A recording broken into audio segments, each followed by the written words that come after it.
देश की साहिली तिजारत पर कड़े महसूल लग जाने की वजह से इसका ज्यादा हिस्सा भी हमारे हाथ से निकल गया। जैसे महात्मा गांधी ने कहा है, हिंदुस्तानी जहाजरानी को इसलिए तबाह होना पड़ा कि बरतानवी जहाजरानी पनपे। सरदार वल्लभ भाई पटेल सिंधिया हाउस खोलने की रस्म अदा करने आए और कंपनी के एजेंट और डायरेक्टर मिस्टर शांति कुमार मुरारजी ने उनका स्वागत किया। कामयाबी की दुआएं और मुबारकबाद के संदेशे भेजने वालों में गुरुदेव रविंद्रनाथ टैगोर, हिज हाइनेस आगा खान, पंडित जवाहरलाल नेहरू, तमाम सूबों के बड़े वजीर, रियासतों के दीवान और महाराजे और देश के बड़े बड़े आदमी थे। इसके बाद सिंधिया हाउस की कुंजी सरदार वल्लभ भाई पटेल को पेश की गई ताकि वो हाउस के खुलने का ऐलान करें। श्रीयुत वल्लभ भाई ने सिंधिया कंपनी को यकीन दिलाया कि इंडियन नेशनल कांग्रेस उसकी मदद करेगी। सरदार वल्लभ भाई पटेल की जीवनी और निधन की अनकही कहानी। परिचय। सरदार वल्लभ भाई पटेल 31 अक्टूबर 1875, 15 दिसंबर 1950 भारतीय स्वतंत्रता संग्राम के महान नेता थे, जिनका योगदान भारत के एकीकरण और स्वतंत्रता प्राप्ति में अनमोल है। उन्हें लौह पुरुष के रूप में भी जाना जाता है क्योंकि उन्होंने भारत के विभिन्न रियासतों को एकजुट करने में अहम भूमिका निभाई। प्रारंभिक जीवन। सरदार वल्लभ भाई पटेल का जन्म गुजरात के नाडियाद गांव में हुआ था।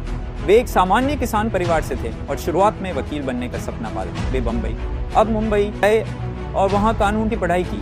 1900 में वल्लभ भाई पटेल ने वकालत में सफलता प्राप्त की और शीघ्र ही एक सम्मानित वकील के रूप में पहचान बनाई। स्वतंत्रता संग्राम में योगदान। सरदार पटेल का स्वतंत्रता संग्राम में योगदान अत्यधिक महत्वपूर्ण है।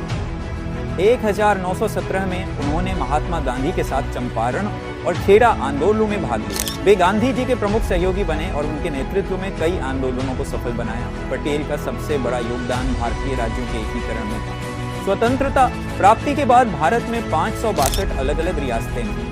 सरदार पटेल ने अपनी कूटनीति और दृढ़ नायकता से इन रियासतों को भारतीय संघ में समाहित किया। उन्हें भारतीय संघ का निर्माता भी कहा जाता है। सरदार पटेल का निधन। सरदार वल्लभ भाई पटेल का निधन 15 दिसंबर 1950 को हुआ। उनका निधन एक दुर्बल हृदय संबंधी बीमारी के कारण हुआ था। वे महज 75 वर्ष की आयु में इस संसार को छोड़ गए। उनके निधन ने देश को एक बड़े नेता को खो दिया और यह देशवासियों के लिए एक गहरा शोक का क्षण था। अनेक अनकही कहानियां। सरदार पटेल के बारे में कुछ अनकही कहानियां भी हैं, जिनमें से एक यह है कि वे बहुत साधारण जीवन जीते थे और उन्होंने कभी भी सरकारी धन का निजी उपयोग नहीं किया। उन्होंने एक बार यह भी कहा था, मेरे पास कुछ नहीं है, मुझे केवल देश की सेवा करने का अवसर चाहिए। यह उनके चरित्र का परिचय है। उनकी मृत्यु के बाद उन्हें काफी श्रद्धा से याद किया गया, लेकिन यह तथ्य कम ही लोग जानते हैं कि उनका स्वास्थ्य 1947 के बाद लगातार गिरने लगा। वे अत्यधिक तनाव और काम की अधिकता से जूझ रहे थे क्योंकि देश के विभाजन और उसके विभाजन और उसके बाद के घटनाक्रमों ने उन्हें मानसिक रूप से बहुत प्रभावित किया था। निष्कर्ष। सरदार वल्लभ भाई पटेल का योगदान भारतीय राजनीति, समाज और स्वतंत्रता संग्राम में अमिट रहेगा। उनके जीवन की कई अनकही कहानियां उनके साहस, नेतृत्व और समर्पण को दर्शाती हैं। उनके निधन के बाद उनकी विरासत को हमेशा याद किया जाएगा और उनका योगदान भारतीय एकता और अखंडता के प्रतीक के रूप में जीवित रहेगा। कोई भी झगड़ा का काम हो, फिसाद का काम हो, टंटा का काम हो, छोड़ देना। 5 साल काम कर लो।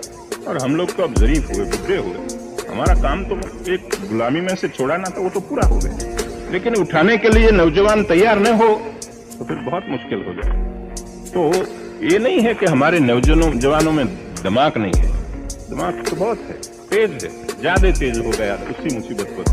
जितना हो जाए तेज, इससे ज्यादा हो जाए तो हर चीज में हम एक प्रकार की सबकी गलती निकालने का हमारा दिमाग आगे चलता है।